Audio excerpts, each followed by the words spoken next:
اسلام آباد مبارکباد کا مستحق ہے کہ اس نے ادب کی دو اہم شخصیات پر اپنا جلسہ ترتیب دیا ہے۔ یہ بہت ضروری تھا، یعنی وزیر آغا اور احمد ندیم قاسمی دونوں رجحان ساز شخصیات ہیں اور دونوں ہمارے بڑے مدیروں میں شامل ہوتے ہیں۔ ایک ہی وقت میں دونوں اوراق اور فنون آپس میں بالمقابل نکلا کرتے تھے اور ادب کے طالب علموں کو مختلف قسم کے تنازعات بہت قریب سے دیکھنے کو ملے۔ میں وزیر آغا صاحب سے کافی بار ملا ہوں اور میں نے انہیں اخلاق کے حوالے سے ایک بہت اعلیٰ انسان پایا ہے۔ انہوں نے شاعری بھی کی، ان شاعری کہ تو وہ محرک سمجھنا چاہیے تھے، تنقید بھی لکھی انہوں نے، نظم بھی لکھی، غزل بھی لکھی۔ اسی طرح احمد ندیم قاسمی جو ہے وہ ایک عظیم انسان تھے اور ساری زندگی انہوں نے عوام کے لیے جدوجہد کی اور فنون جو ان کا رسالہ ہے وہ ٹاپ کا جو لٹری جرنل ہوتا ہے وہ تھا۔ اور میں یہ سمجھتا ہوں کہ احمد ندیم قاسمی نے اپنی شاعری کے ذریعے، اپنے افسانوں کے ذریعے اور اپنے رسالے فنون کے ذریعے بہت خدمت کی اردو ادب کی۔ اور ندیم صاحب سے ظاہر ہے ملنا میرا بہت زیادہ رہا، بہت مشفق تھے اور نئی نسل کو بیک اپ دیتے تھے۔ تو آغا صاحب نے بھی نئی نسل کو بہت انکریج کیا اور اپنے رسالے میں چھاپتے رہے لوگوں کو۔ ڈاکٹر وزیر آغا بنیادی طور پر ناقد کی حیثیت سے زیادہ جانے جانتے ہیں، اور وہ بھی اس لیے کہ انہوں نے مغرب کی جو نئی تحریکیں تھیں، جو موومنٹس تھیں نئی ان کو متعارف کرایا اردو میں، اگرچہ اکثر غیر اعلانیہ سطح پر، لیکن اس کے باوجود بھی وہ داد کے مستحق ہیں کہ انہوں نے اردو کی طرف نئے دریچے کھولے۔ دونوں ادیبوں نے اپنے دریچے مغرب کی طرف نہیں کھولے۔ یہ ظاہر ہے یا ایک وقت میں شاید ایک ہی کام ہو سکتا ہوگا۔ تو آغا صاحب سے ہمیں ہزار اختلاف سے ہی ان کی تنقید کے حوالے سے، ان کی تنقیدی نظریات کے حوالے سے، ترقی پسند تحریک کے حوالے سے، لیکن اس بات سے انکار کرنا مشکل ہے کہ ڈاکٹر وزیر آغا بے شک ایک پڑھے لکھے آدمی تھے۔ انہوں نے اسٹرکچرلزم سے لے کر، بلکہ اس سے بھی بہت پہلے ماڈرنزم سے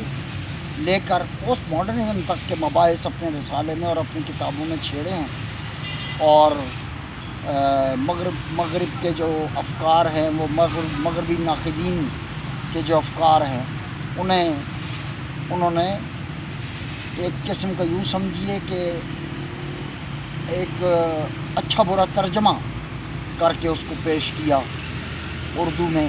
اور اردو والوں کو متعارف کرایا، اور ان کے جو متعارف کرائی ہوئی باتیں ہیں اور جو تحریکیں ہیں آج بھی اردو میں ان کی بحث ہے، چاہے وہ ساختیات ہے، پس ساختیات ہے، جدیدیت ہے، مابعد جدیدیت ہے، نو آبادیات ہے۔ خود ان کا جو دھرتی پوجا کا تصور ہے، اس پر کئی باتیں ہو سکتی ہیں کہ کیا یہ وہ ایک ہاری کا تصور ہے یا ایک زمیندار کا تصور ہے۔ اس پہ انہوں نے پھر نظم کے حوالے سے جو دور بدور ان کا مطالعہ ہے اس کو دیکھا جائے تو داد کے قابل ہے۔ احمد ندیم قاسمی نے غزل، نظم اور افسانے کی صورت میں بہت بڑا کنٹریبیوشن ہمیں دیا۔ ان کے بعض افسانے جو ہیں وہ زندہ رہیں گے، اور وہ ان کی زندگی میں بھی کورس میں پڑھائے جاتے تھے، لیکن آج ان کی شاعری اور ان کے افسانے، ان کی نظمیں، ان کی غزلیں وہ پڑھائی جاتی ہیں اور پڑھائی جاتی رہیں گی۔ یہ جو مناقشہ تھا آپسی ان کا، اس نے اردو ادب کے طالب علم کو بہت سارے تنازعات کو بہت قریب سے دیکھنے کا موقع دیا، اور یہ جدید ادیبوں کے لیے اچھا خاصا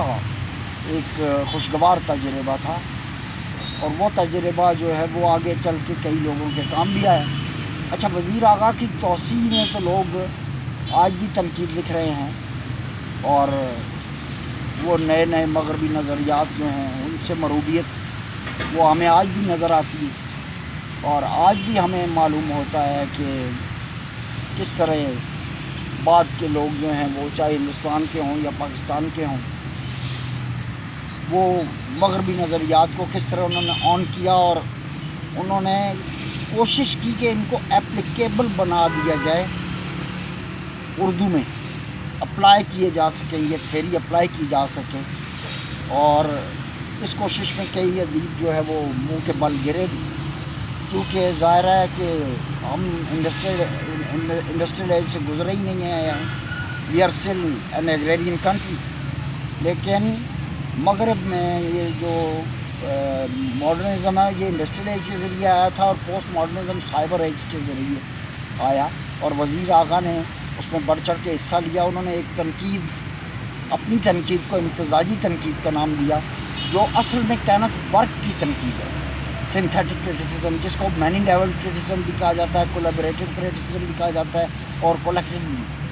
تو کینتھ برک بنیادی طور پہ اس کے شارع اول ان کو فالو کیا. آغا صاحب نے اگرچہ اعلان نہیں کیا، لیکن پھر بھی آغا صاحب کا اردو ادب پر یہ احسان کیا کم ہے کہ انہوں نے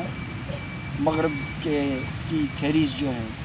ان کا دروازہ اردو میں کھولا اور طالب علموں کو نئے نئے مباحث سے آگاہ کیا. اس سے ہم بہت فائدہ اٹھا سکتے تھے، ہمارا غلط ناقد، اور عبرت بھی سیکھ سکتا تھا کہ ترجمہ کرتے ہوئے استفادے کا اعلان بہت ضروری ہے، اور یہ بھی سیکھ سکتا تھا کہ ترجمہ کرنا کیسے ہے، خلاقانہ ترجمہ کرنا ہے، سمجھ میں آنے والا ترجمہ کرنا ہے. وہ ہمارا نیا ناقد وزیر آغا کے بعد والا جو ہے وہ سیکھ نہیں سکا ان سے. انہوں نے، آپ یوں سمجھیے کہ کینتھ برک سے لے کے مرے گیلمن تک، یعنی امتزاجی تنقید سے لے کے تو یہ جو سپر سنگ تھیری ہے مرے گیلمن کی، یہاں تک استفادوں کی ایک لائن ہے جو وزیر اعظم کی یہاں ملتی ہے. اور میں یہ سمجھتا ہوں کہ حلقہ ارباب ذوق اسلام آباد نے آج کا جو جلسہ ہے وہ ان دونوں ادیبوں کے لیے مختص کیا، اور ان دونوں ادیبوں کے اردو ادب پر اپنی اپنی طرح کے احسانات ہیں، ندیم عظمت انسانیت کے نقیب ہیں، اور ان نے ساری زندگی لوور ٹیئر کی اور لوور کلاس کی بات کی، اور اپنی کلاس کی پوزیشن واضح کر کے بات کی. وزیر اعلیٰ نے اپنی کلاس پوزیشن جو ہے اس کو واضح کیا اور بتایا کہ کس طرح وہ زمین کے ساتھ جڑے ہوئے ہیں ایک ذمہ دار کے طور پر، اور